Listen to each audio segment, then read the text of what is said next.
Yes, sir, go ahead. On the subject of political consequences, I think it is right to say that this is a very broad topic for not only the murderer, but the... Sir, this is not a forum. Now, if you have a question, would you please ask it? I was merely trying to explain, sir, that my readers would ask this question. Is there any justice apart from might? Well, who's that question directed at? I think possibly the gentleman for the defense. Justice exists only in its own right. It exists apart from power and apart from might. Expedience can have no part in justice.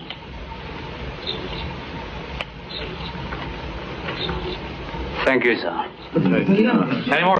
Is it come to this? You say you are a better soldier. Let it appear so. Make your wanting true, and it shall please me well.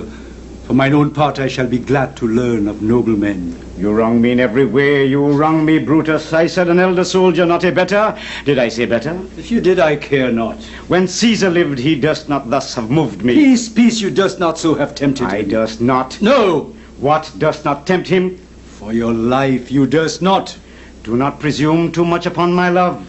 I may do that I shall be sorry for. You have done that you should be sorry for. No, folks, this is not drama in real life behind the scenes at Parliament, but it is our opposition leader, Mr. Basdeo Panday, and our Minister of State Enterprises, Ronnie Williams, here with us at Gael to talk about their careers in acting. Mr. Panday, you have been a Shakespearean actor at some point? Not a Shakespearean actor. When I was young, about 13, 14, we had a drama group up at the village where I lived in New Grant, and then I went to London. Who was the other person in that? Lloyd Phillips. He used to be the parliamentary representative for Princestown between the years 1971 and 76. 71 and 76, yes.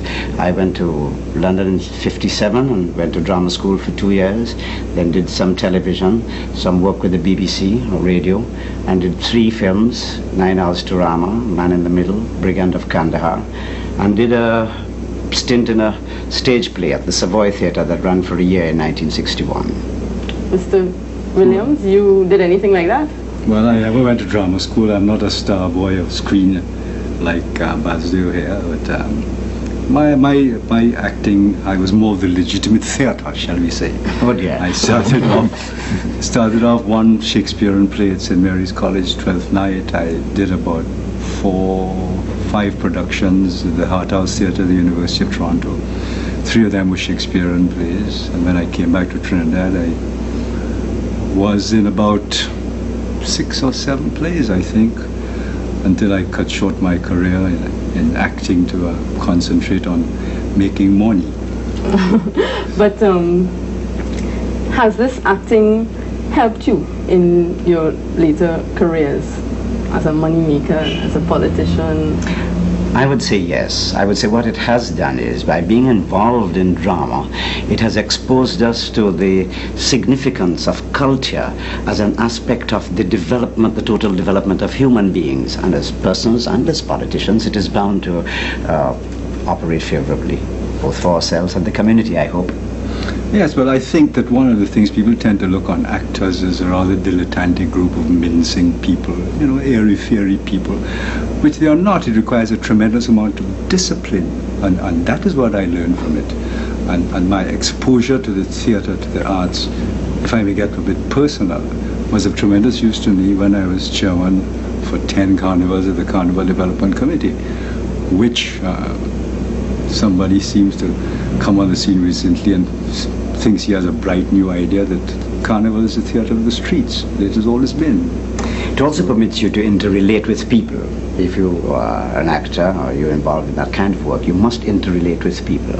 And in order to perform any kind of social activity, you have to interrelate with people. So that I agree with Ronnie totally that the discipline that one acquires in participating in drama is bound to redound to the benefit of the human being.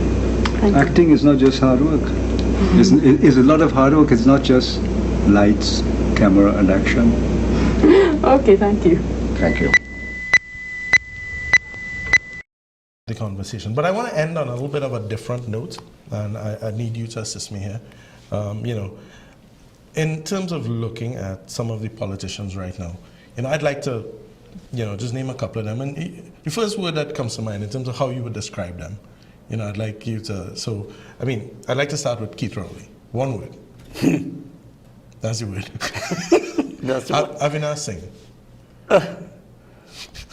Dr. Rudal Munila. Jack Warner. Ugh. Kamala Prasad Bissessa. Oops. And those were the utterances. I'm not sure if I'll call them words, but thank you for helping me out with that. My pleasure. Thanks a lot. Must have taken place. What has happened to Manning's threats to lock up members of the corps for corruption? Surely when he made these allegations, he must have had some evidence, or he must have known something. Why suddenly we are hearing nothing about corruption in Diesel and in Cogen?